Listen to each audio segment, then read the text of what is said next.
Hello Capricorn, Sun, Moon, Rising, and Venus signs. Kamusta kayo? Sana po'y nasa mabuti kayong kalagayan. Welcome back po sa Star Tarot.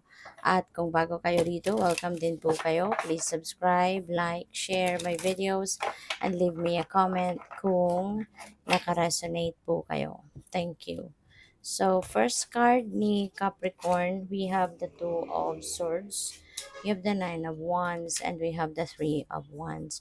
So, yung Two of Swords po, this is indecision. So, ibig sabihin na merong kayong kinakaharap dito na decision making, pero you are not, it's either you're not ready yet na gumawa ng desisyon, or baka pinipili ninyo na wag talagang magdesisyon.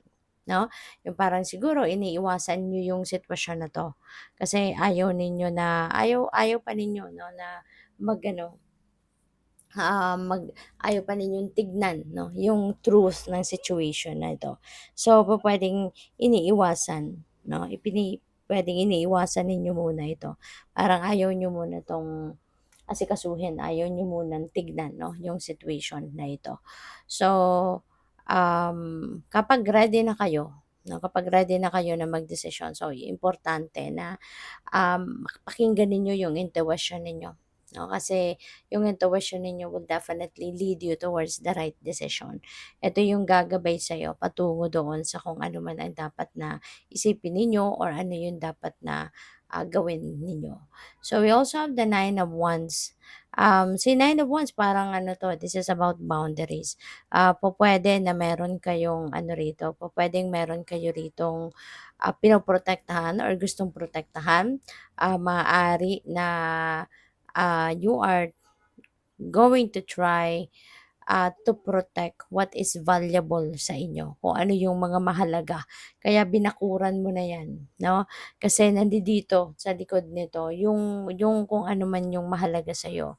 Whether yung trabaho ninyo, yung career ninyo, yung negosyo ninyo, or siguro meron din kayong mga material possessions, material wealth, yung gano'n, no? Maaaring yun din ang pinoproteksyon na ninyo rito, no? So, kasi alam mo, pinaghirapan mo to eh, 'di ba? Pinagsikapan mo, pinagtiyagaan mo, nagsumikap ka para ma-achieve mo or makamit mo kung ano man ang mga pinaghirapan mo diyan. Kaya pinoprotektahan mo to, no? Baka merong ano, baka merong mga may threat, kumbaga, no? Maybe merong nagsusulat sa'yo, maaring merong mga naiinggit sa'yo, 'di ba? Kapag may mga naiinggit, ah, puwedeng-puwede nila silang gumawa ng kahit ano man na hindi hindi makakabuti para sa'yo, 'di ba? Kaya tama 'yan na you are protecting yourself, protecting whatever is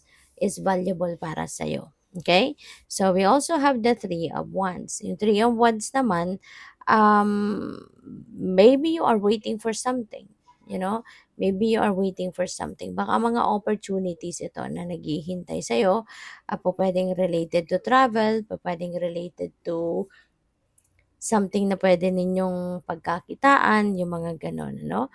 At si Three of Wands, ano din ito, baka ang iba sa inyo is, kasi may swerte itong idudulot sa'yo na energy na 'to. Kaya maganda, 'no, magandang pagkakataon ito, lalong-lalo na kung meron kayong gustong simulan. Kunyari, you're going to put up a new enterprise.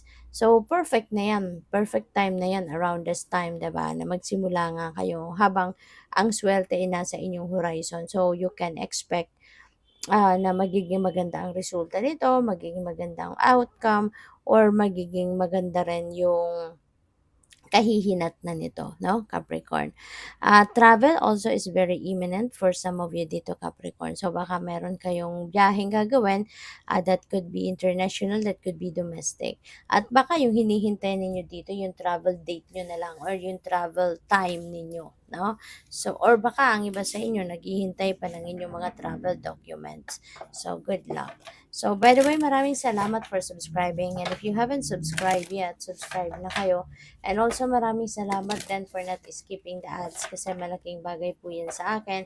And also, please click the join button sa baba ng video kung gusto po ninyo na mag-join sa membership. Salamat. So, what else?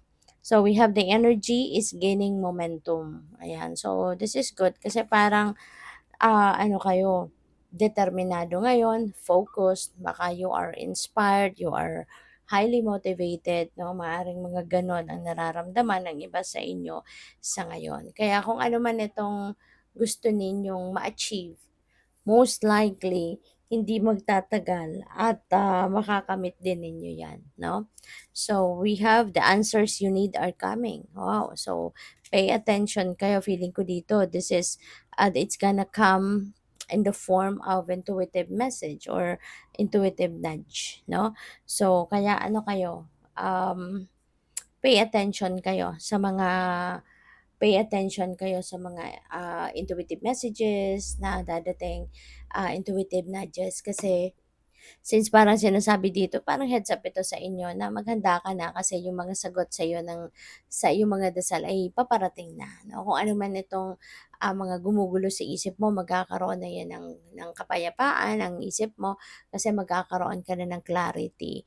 Malalaman mo na yung mga impormasyon na kailangan mong malaman na kumbaga magpapalinaw ng iyong isipan.